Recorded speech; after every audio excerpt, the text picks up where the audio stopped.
젊은이들이 사랑에 빠지고 결혼하고 자녀를 가질 수 있도록 돕기 위해 한국 정부는 데이트 활동을 조직하는 것을 포함하여 모든 방법을 모색했습니다. 여러분은 한국에만 있는 독특한 출산 문화를 아시나요? 바로 산후조리 문화입니다.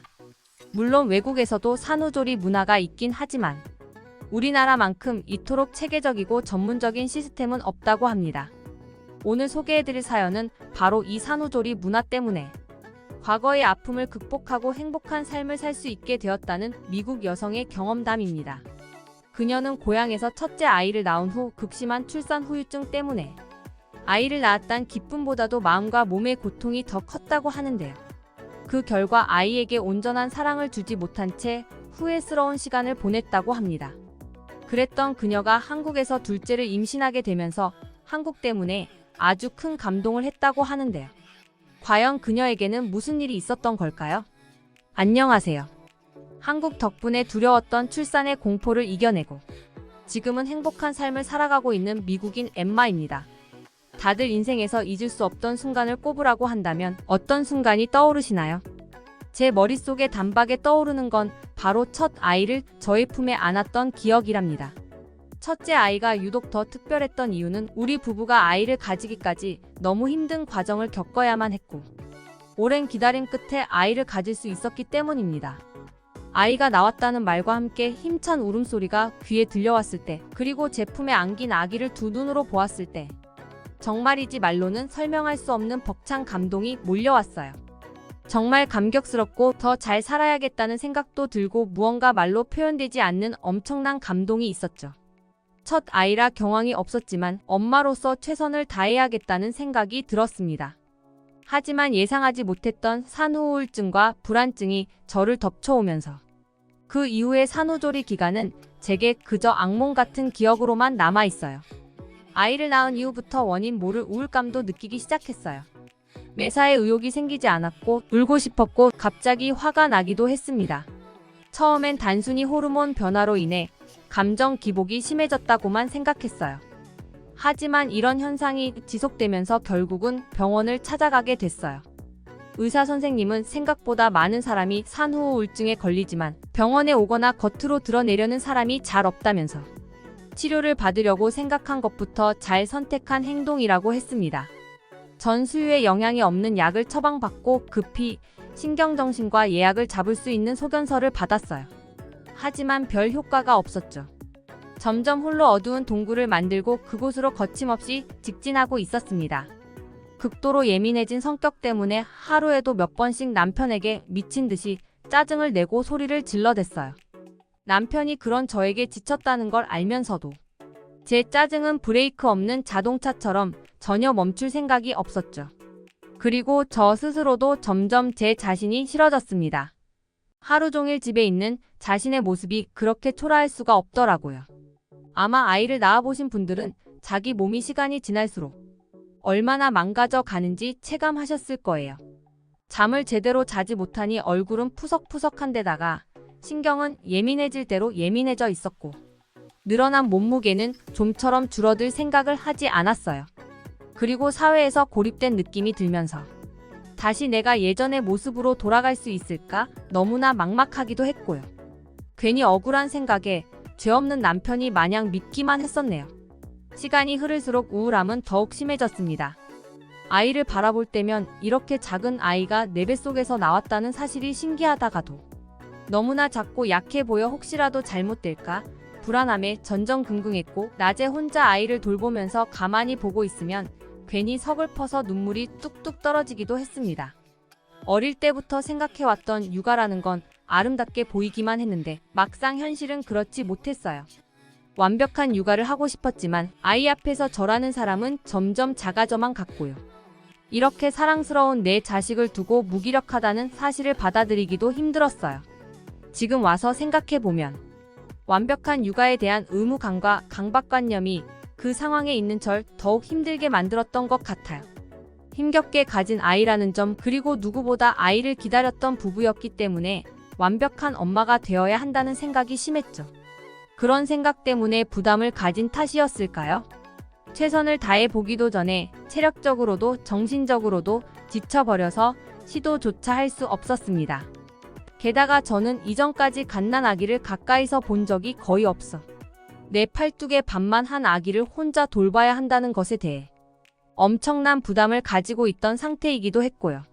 너무나 혼란스러웠으며 예쁜 아이를 두고 엄마가 우울함을 가진다는 것에 죄책감을 느낀 저는 그토록 힘든 상황이었지만 주변 누구에게도 이런 감정을 속 시원하게 털어놓을 수 없었습니다. 그 이후 제가 다시 정신을 차릴 수 있고 평범한 나날을 보낼 수 있기까지 꽤 오랜 시간이 걸렸죠. 그리고 몇 년 후 계획에 없었던 둘째 아이가 생기게 되었습니다. 이전의 트라우마가 떠올랐기 때문에 그 사실을 알았을 때 남편과 전 기쁨보다 두려움이 더 크게 다가왔어요. 산후조리를 다시 해야 한다는 생각에 두렵고 어떻게 대처해야 할지 막막했죠. 우울증은 모두 회복했지만 아이를 낳으면 그것이 다시금 저를 찾아올 것만 같았거든요. 하지만 남편의 반응은 달랐습니다. 이번엔 힘을 내보자면서 그런 일이 발생하지 않게 예방할 수 있도록 완벽하게 준비해보자고 힘을 북돋아 주었어요. 저는 그런 남편 덕분에 함께 기운을 차릴 수 있었고 그때부터 둘째 아이의 건강한 출산을 위해 모든 걸 쏟아부었죠. 그 당시 저희 가족은 한국에 있었습니다. 군인이었던 남편 때문에 온 가족이 뜻하지 않았던 한국살이를 하고 있었어요. 한국은 새로운 문화와 언어 그리고 새로운 사람들이 많아 처음엔 어색한 감이 없지 않아 있었습니다. 하지만 남편과 아들까지 함께였기 때문에 우리는 한국살이를 잘 해나가고 있었어요. 하지만 임신을 알게 되면서 새로운 걱정이 생겼습니다. 한국의 의료체계는 물론 언어와 문화적 차이로 인해 의료 서비스를 받는 것이 어려울 거라는 생각이 들었어요. 하지만 다행히 우리는 군의 지원을 받아서 병원에서 친절한 의료진들과 함께 치료를 받을 수 있었습니다. 통역하시는 분도 붙여주고 좋은 병원도 추천해 주었어요. 그 결과 한국의 임신 관련 문화와 상식도 하나둘씩 알아갈 수 있었고 둘째를 무사히 출산할 수 있었습니다. 타지에서 임신했음에도 저에게는 아주 좋은 경험들 뿐이었어요. 그렇게 둘째가 한국에서 태어났고 그 이후의 모든 과정은 제 생각보다 훨씬 순조롭게 흘러갔습니다. 한국에 머무르면서 미국에서 경험해 본 적 없는 산후조리 문화를 경험할 수 있었어요. 그것은 저의 회복에 엄청난 효과를 냈습니다. 한국인들의 산후조리 시스템은 정말 충격적일 정도로 놀라웠어요. 생각하지도 못한 부분까지도 모두 케어해 주었거든요. 의료 전문가와 각종 전문가들이 저에게 달라붙어 휴식과 회복을 위한 모든 서비스를 제공해 주었습니다. 낮과 밤 24시간 항시적으로 말이에요. 저는 매일 영양가 있는 식사를 먹을 수 있었고 마사지부터 좌욕 시스템까지 산모를 위한 모든 지원을 받았습니다. 게다가 수유 전문 상담가를 만날 수 있었고 휴식을 취하고 아기와 유대감을 형성할 수 있는 많은 기회를 가질 수 있었어요. 우리를 위한 주변 사람들의 지원에 둘러싸여 있었기 때문에 이번에는 고군분투하면서 외롭지 않았습니다. 대화할 수 있고 제가 겪고 있는 일을 이해하는 사람들이 있어 정신적인 회복에 큰 변화를 가져왔다고나 할까요? 산후조리원에 들어온 이후 저는 빠르게 산후 일상에 적응할 수 있었습니다. 저 말고 다른 외국인들도 많았기 때문에 이곳에서 친구도 만들 수 있었죠. 남편 역시 환경이 뒷받침되니 훨씬 더 안정적이었어요.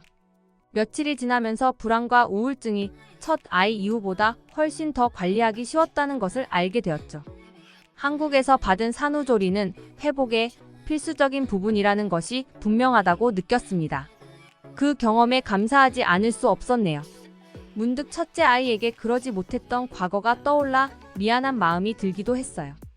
당신은 엄마로서 실패한 것 같고 죄책감이 압도적이었죠. 모든 일을 수월하게 해나가는 듯 한 여느 초보 엄마들과 비교하지 않을 수 없었고 부족함만 더 귀 보였어요. 마치 다른 사람은 완벽한 육아를 하는 듯 보이는데 나만 이런 일을 겪고 있는 것처럼 느껴졌죠. 아이를 사랑한다는 건 알지만 정신적인 문제로 힘들어질 때면 아이를 키우면서 행복을 느끼지 못한다는 게 참 괴로웠어요. 하지만 한국에서의 완벽했던 산후조리 덕분일까요? 이제는 저의 마음도 몸도 건강하니 아이에게 사랑을 듬뿍 줄 수 있겠다는 생각이 들었습니다. 첫째 때보다 더욱더 잘 키울 수 있다는 자신감도 마구 솟구쳤고요. 한국식 산후조리를 경험한 이후 저는 이것을 모두에게 강력하게 추천하고 다녔어요. 아무래도 산후조리라는 개념이 미국에는 없다 보니까 친구들 중에 아이를 낳은 이후 고생하는 사람이 많이 보이거든요.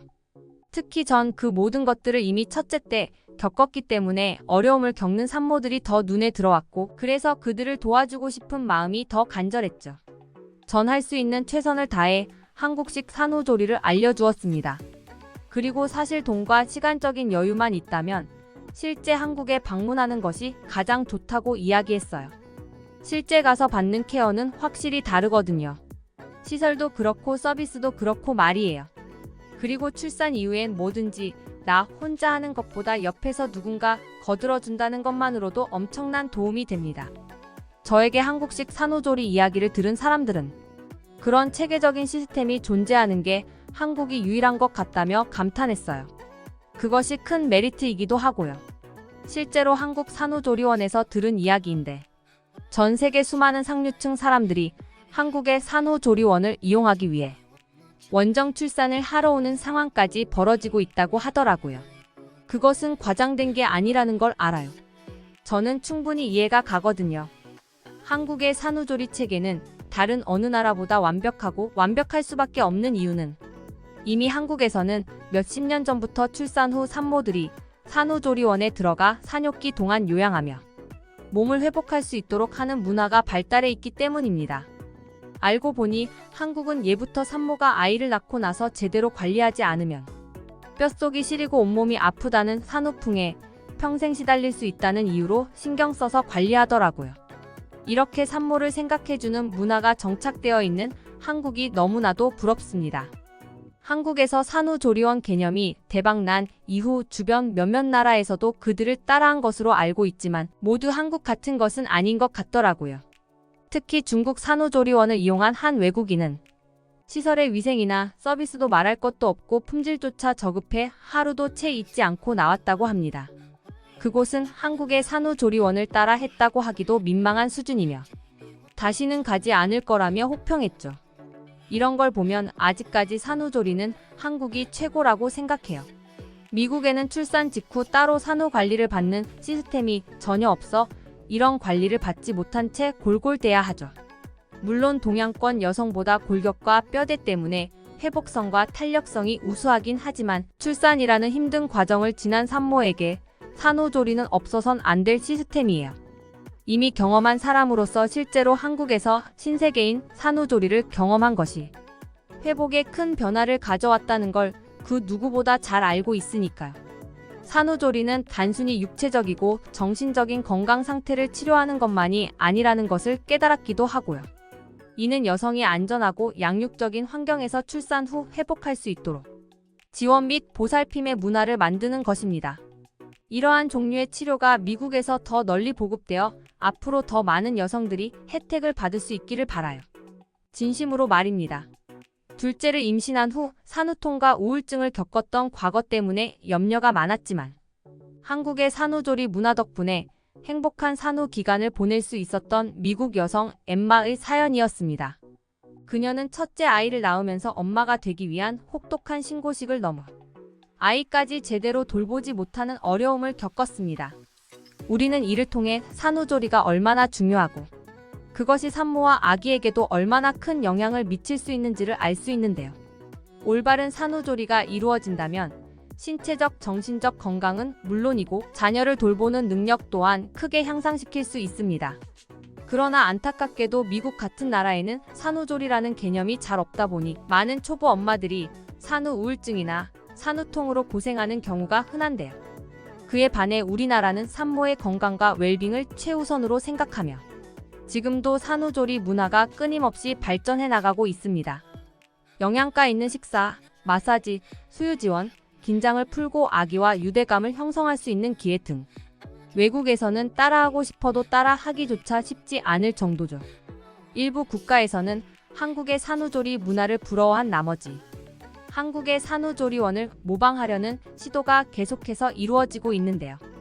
하지만 한국의 도움 없이 자발적으로 만들어진 산후조리원들은 한국의 높은 수준에 미치지 못하고 오히려 산모들에게 더 큰 피해를 발생시키는 안타까운 일도 발생하고 있습니다.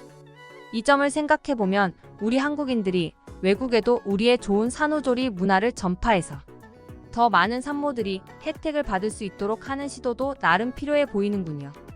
여러분은 어떻게 보셨나요? 첫째를 낳고 고향에서 산후풍과 우울증으로 고생했었지만 한국에서는 뛰어난 산후조리 때문에 행복한 육아 생활을 하고 있다는 훌륭한 한국에서 외국인은 산후조리 잘하고 귀국들 하세요.